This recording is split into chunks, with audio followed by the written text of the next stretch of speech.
Time for another car chat. Hi there, it's Julie again, and yes, I am in the car.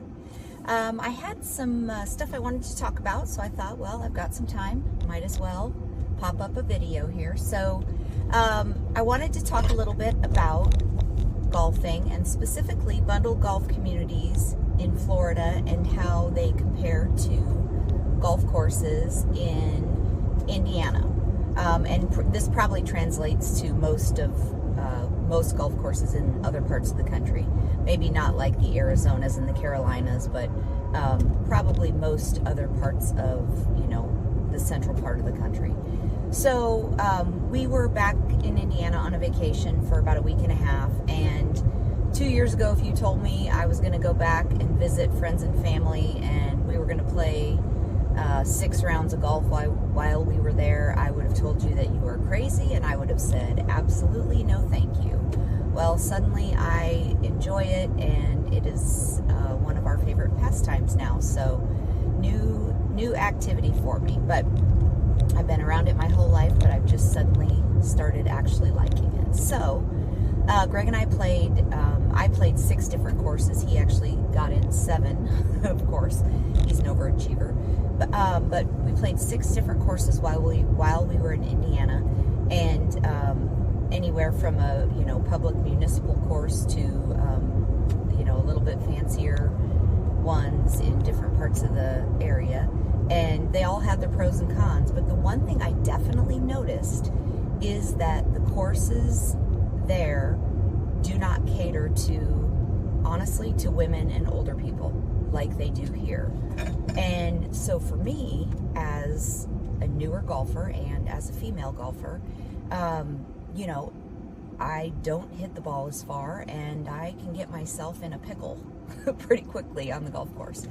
So, I'm having to play harder tees and longer distances to get to the green, and that can be pretty frustrating.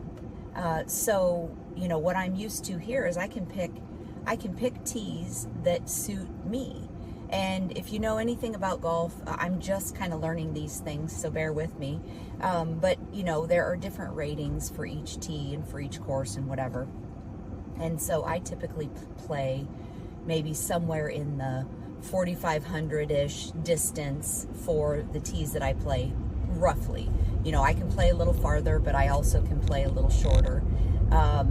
And the slope of the rating that I'm playing is usually like, I don't know, maybe a 109 to a 115, let's say, roughly.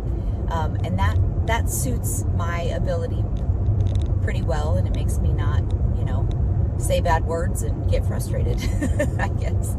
So when we were playing, the last course we played, I ended up having to play the easiest tees they had available.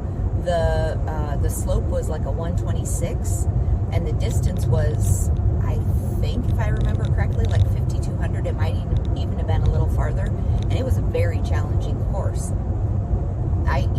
I muddled through, and we played 18 holes, and I survived, but it was definitely a challenge.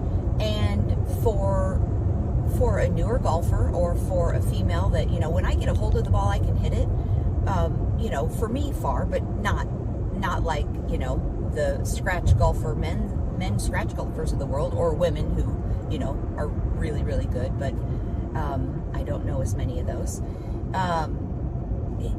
It takes a lot out of you, and it was about 1,000 degrees in Indiana, of course, when we were there. So we had a lot of fun, but it can be very discouraging.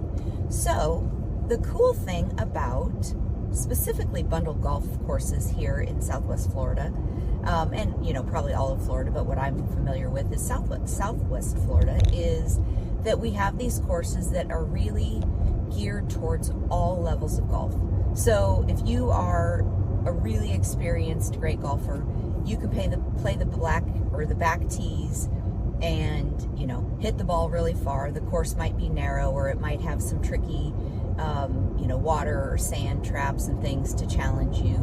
So you still get a long distance, and you still get a tricky course to play. But then there are multiple tee boxes for all different levels of play, all the way up to the very front tees where a brand new player or, you know, an older person who used to maybe be able to play farther back, but they've aged out of that. They still want to play, but they just can't hit the ball like they used to. But man, they can usually hit it pretty straight, so they can play those shorter tees and still have a great time.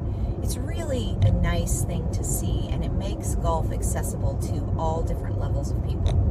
So, you know, players and people. So, anyway, if you have questions about it, or you're curious and you are down in Florida and want to play golf or learn more about the different types of communities and courses that we have down here, I would love to talk to you about it.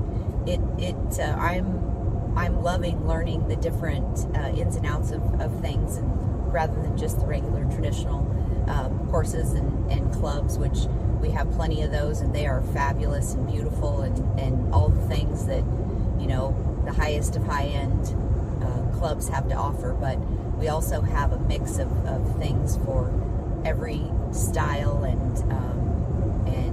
type of player and interest of social activity, and you name it. So anyway, there's my 2 cents, and I hope